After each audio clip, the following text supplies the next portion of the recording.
carruaje avanza sin prisa en la noche fría del 1 de julio de 1896.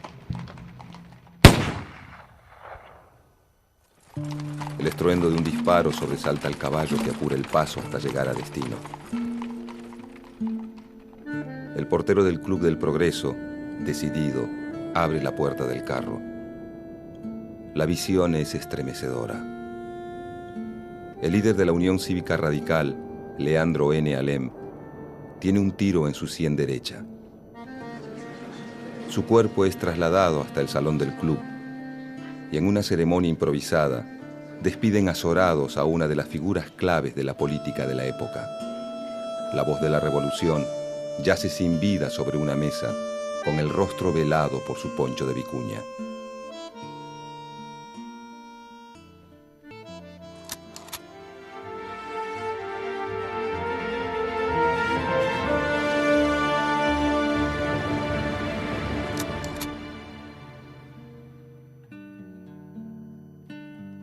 Desde 1880, gobierna la Argentina el PAN, Partido Autonomista Nacional, primero bajo el mandato de Julio Argentino Roca y luego de Miguel Juárez Celman. El fraude es el mecanismo usual en las elecciones. En todo el país, pero sobre todo en el litoral, las transformaciones sociales producto de la inmigración masiva se hacen cada vez más notorias. Juárez Celman lleva 4 años en el gobierno. Su política económica profundiza el desarrollo del modelo agroexportador, que genera una crisis económica que, a medida que avanza, articula a los opositores.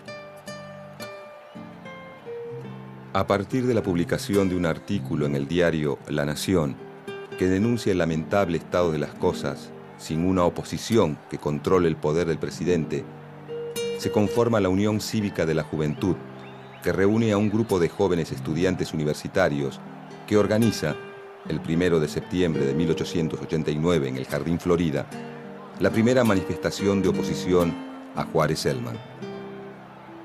Después de esta reunión, la Unión Cívica de la Juventud cambia de nombre al incorporar a otros opositores y comienza a llamarse Unión Cívica. Luego de 10 años de mantenerse fuera de la política, el popular caudillo Leandro N. Alem regresa como líder de la Unión Cívica y firme opositor al régimen roquista. La oposición liderada por la Unión Cívica tiene 2 objetivos: agitar a la opinión pública contra el gobierno y preparar una revolución para derrocar al presidente. Acusa al gobierno de Juárez Celman de carecer de moral administrativa y pide la libertad del sufragio y el respeto a las autonomías provinciales.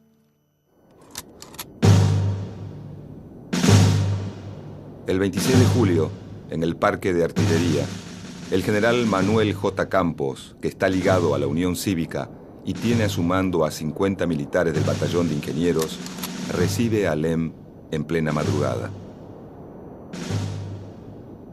Leandro N. Alem será el jefe de los civiles, mientras que el general Campos será el jefe militar de la revolución. En pocas horas se suman 400 civiles y más de 1000 uniformados que inician el alzamiento conocido como la Revolución del 90. El presidente Juárez Celman se dirige hacia el cuartel de retiro, donde se concentran los hombres del ejército y la policía leales al gobierno.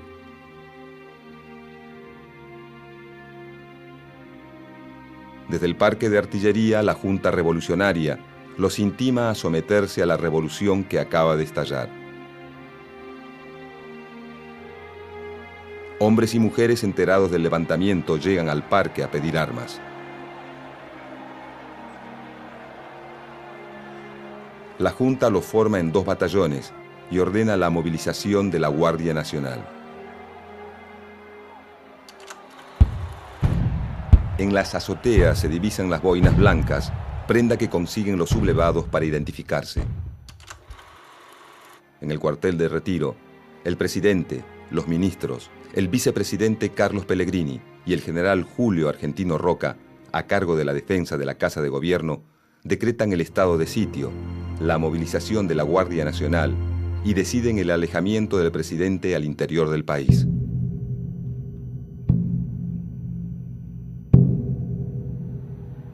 El general Levalle y el vicepresidente comandan el ataque contra los rebeldes. Los revolucionarios construyen cantones y trincheras alrededor de la plaza del Parque de Artillería. A las 9 de la mañana comienzan los enfrentamientos. Varios uniformados de la fuerza policial son acribillados. Desde Talcahuano, los revolucionarios apostados en los cantones atacan al regimiento 11 de caballería.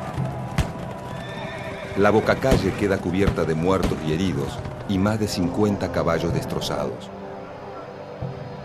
El general Levalle, que avanza por Cerrito, es emboscado desde los techos de la Intendencia Municipal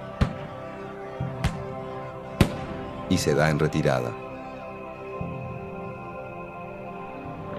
Las fuerzas leales al gobierno se recomponen y a las 3 de la tarde logran quedar a una manzana del parque. Al atardecer la batalla cesa. Recogen más de 150 muertos.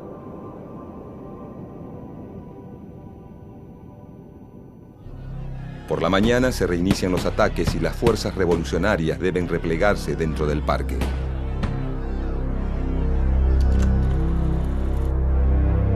Los rebeldes piden parlamentar. Aristóbulo del Valle se reúne con el vicepresidente Carlos Pellegrini y le solicita un armisticio de 24 horas para enterrar a los muertos y atender a los heridos.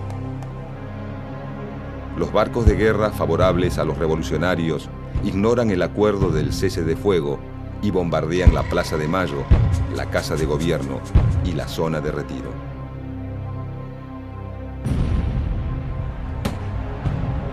A las 5 de la tarde se reanudan los combates en la zona del parque. Las fuerzas revolucionarias comienzan a debilitarse.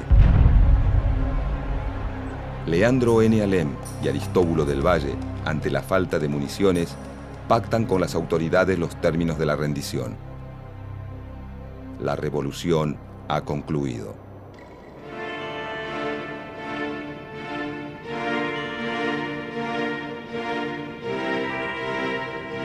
La ciudad está paralizada. La bolsa, los comercios, los teatros, todo permanece cerrado.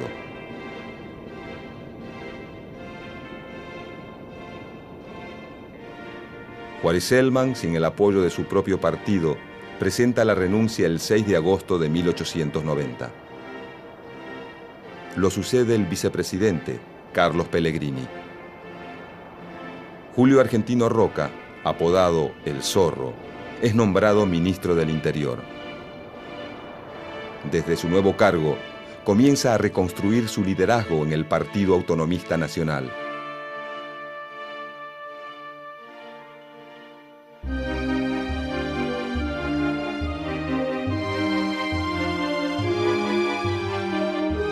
En 1891, la Unión Cívica proclama su fórmula para las próximas elecciones. Proponen a Bartolomé Mitre como presidente y como vice a Bernardo de Irigoyen. Dentro del Partido Autonomista Nacional, los llamados modernistas, en oposición a Roca, impulsan la renovación del sistema político para asegurar elecciones limpias. Roca decide pactar con Mitre una fórmula única para las siguientes elecciones presidenciales. Mitre es un hombre de la Unión Cívica, donde hay dirigentes como Bernardo de Irigoyen o Leandro N. Alem, que proponen seguir la lucha, pero ahora contra Roca. Al aceptar Mitre el pacto propuesto por Roca, provoca la ruptura de la Unión Cívica. Sus seguidores forman la Unión Cívica Nacional, mientras que Leandro N. Alem y Bernardo de Irigoyen crean la Unión Cívica Radical.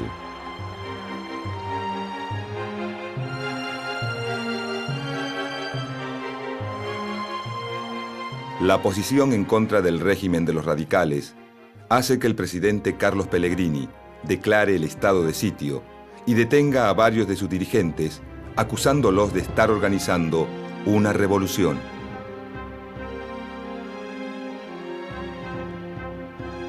La Unión Cívica Radical manifiesta la abstención en los comicios presidenciales.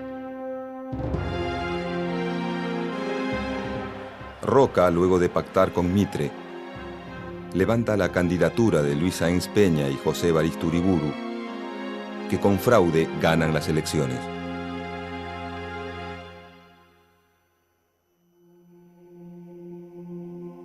En 1893, cercado por los conflictos políticos, el presidente Luis Sáenz Peña convoca al antiguo cívico Aristóbulo del Valle para que sea ministro. Leandro N. Alem y sus partidarios radicales reconocen a Del Valle como a un viejo compañero de lucha y, seguros de no ser reprimidos, inician levantamientos en Santa Fe, San Luis y Buenos Aires para derrocar al régimen conservador. Del Valle se opone y renuncia. El Congreso aprueba la intervención de las 3 provincias que los rebeldes han logrado tomar. Un mes después, hay 3 nuevos levantamientos en las provincias de Santa Fe, Corrientes y Tucumán. Julio Argentino Roca, nuevo comandante en jefe del ejército, acaba con los levantamientos. La victoria lo posiciona, una vez más, como el hombre necesario para los conservadores. Leandro N. Alem ha formado a su sobrino Hipólito Yrigoyen para ser un importante político de nuestra historia. Pero durante los 6 meses que Alem es encarcelado, la relación con su sobrino se vuelve cada vez más tensa. El nuevo líder radical, Hipólito Yrigoyen, es acusado por Alem del fracaso de la revolución. La relación entre ambos se quiebra definitivamente. Los radicales conservadores se irán con don Bernardo. Otros radicales serán socialistas o anarquistas. La canalla de Buenos Aires, dirigida por el pérfido traidor de mi sobrino Hipólito, se irá con Roca Sáenz Peña. Y los intransigentes nos iremos. Aristóbulo del Valle muere. Leandro N. Alem, con sus fuerzas agotadas, entristecido por la muerte de su amigo y compañero de lucha y acuciado por problemas económicos, escribe su testamento político. He terminado mi carrera. He concluido mi misión. Para vivir estéril, inútil y deprimido, es preferible morir. Sí, que se rompa, pero que no se doble. Mis dolencias son gravísimas, necesariamente mortales. El 1 de julio de 1896, Leandro N. Alem, mientras se dirige en su carruaje hacia el Club del Progreso, se quita la vida. Tiene 54 años. Su cuerpo es trasladado hasta el salón y en una ceremonia improvisada, los presentes despiden azorados al líder radical. La noticia conmueve al pueblo que se reúne en las calles. El desfile acompaña al féretro embanderado. La muerte de Alem profundiza la crisis entre las facciones radicales de la capital, liderada por Bernardo de Yrigoyen, y la provincia de Buenos Aires, conducida por Hipólito Yrigoyen. Bernardo de Yrigoyen impulsa una alianza con la Unión Cívica Nacional. En oposición, Hipólito Yrigoyen disuelve la Unión Cívica Radical Bonaerense, obliga a sus diputados a renunciar y cierra los comités en toda la provincia. Como respuesta, es expulsado del partido. Fracturada la Unión Cívica Radical, queda desdibujada de la escena política y comienza una serie de alianzas con otros partidos en distintas provincias. Con las fuerzas opositoras debilitadas, la vieja política de alianzas y de manejo electoral vuelve a triunfar. En 1898, Julio Argentino Roca gana las elecciones, con los mecanismos usuales de la época, e inicia su segunda presidencia. Durante su gestión presenta el controvertido proyecto de unificación de la deuda externa. La prensa inicia una ofensiva y advierte a la opinión pública de las terribles consecuencias para el crédito interno.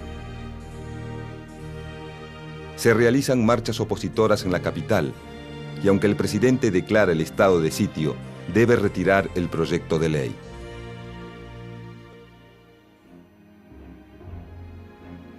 Ante el avance de los ideales anarquistas entre los trabajadores y el aumento de la conflictividad social ante las malas condiciones de vida y de trabajo, se plantean dos respuestas.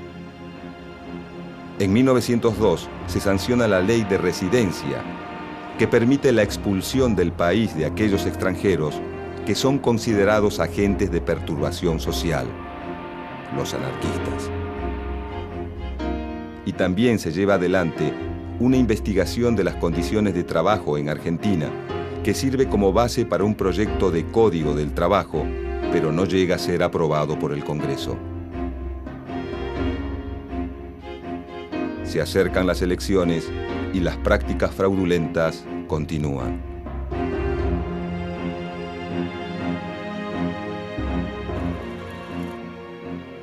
La Unión Cívica Radical, reorganizada por Irigoyen, se abstiene y acusa al gobierno de Roca de abuso en la administración pública y del fraude como herramienta para la permanencia en el poder.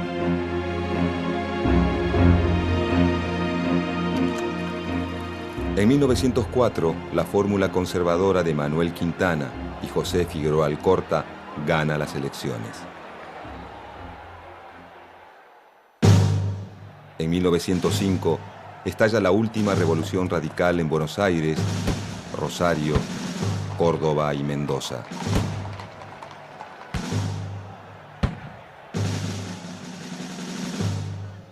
Los levantamientos cívico-militares son derrotados, pero muestran al radicalismo vivo y dotado de una renovada popularidad.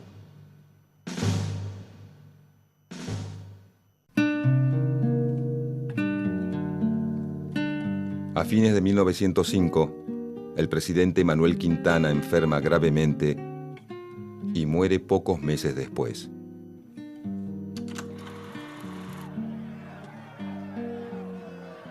Lo sucede el vicepresidente Figueroa Alcorta. Durante su mandato, la desigualdad social y las malas condiciones laborales se vuelven cada vez más evidentes.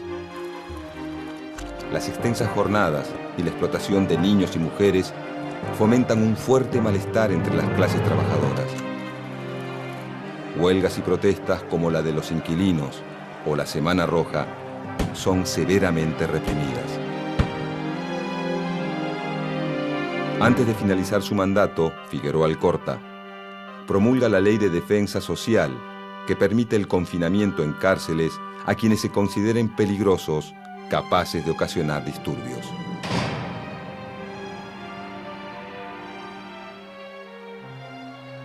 El presidente se despide con los festejos del centenario de la Revolución de Mayo, con la pretensión de demostrarle al mundo la prosperidad de la nación argentina.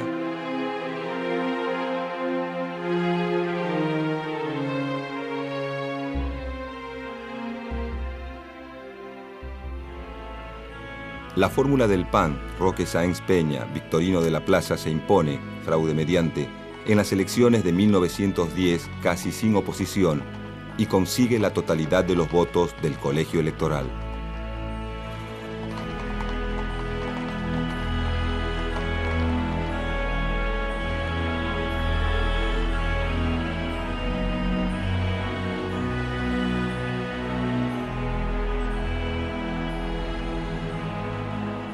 El presidente electo, líder de los conservadores modernistas, que han logrado desplazar a Roca en el manejo del partido, se reúne con Hipólito Yrigoyen, jefe de la Unión Cívica Radical.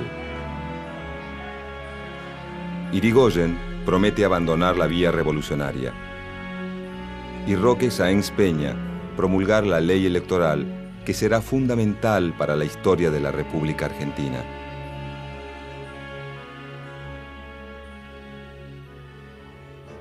En 1912, Sáenz Peña establece el voto universal masculino, secreto y obligatorio, la representación de las minorías y el uso del padrón militar, con lo que la voluntad ciudadana comienza a ser respetada en la elección de sus autoridades. La UCR abandona la lucha revolucionaria y junto al socialismo se integra al mapa electoral. El partido liderado por Hipólito Yrigoyen surge como una fuerza nacional por encima de las diferencias regionales y de clase. Sus actos son cada vez más masivos. La UCR organiza una red de comités por todo el país que se va posicionando como la base de su poder electoral. En 1916, la fórmula radical con Hipólito Yrigoyen a la cabeza gana en las elecciones presidenciales sin fraude. Años de precariedad política llegan a su fin. La ley Sáenz Peña representa la llave hacia un nuevo período político en la historia argentina. Una nueva metodología regirá al país durante los próximos 14 años. Las elecciones sin fraude y el inicio de una nueva política en que las masas populares tendrán mucho para decir.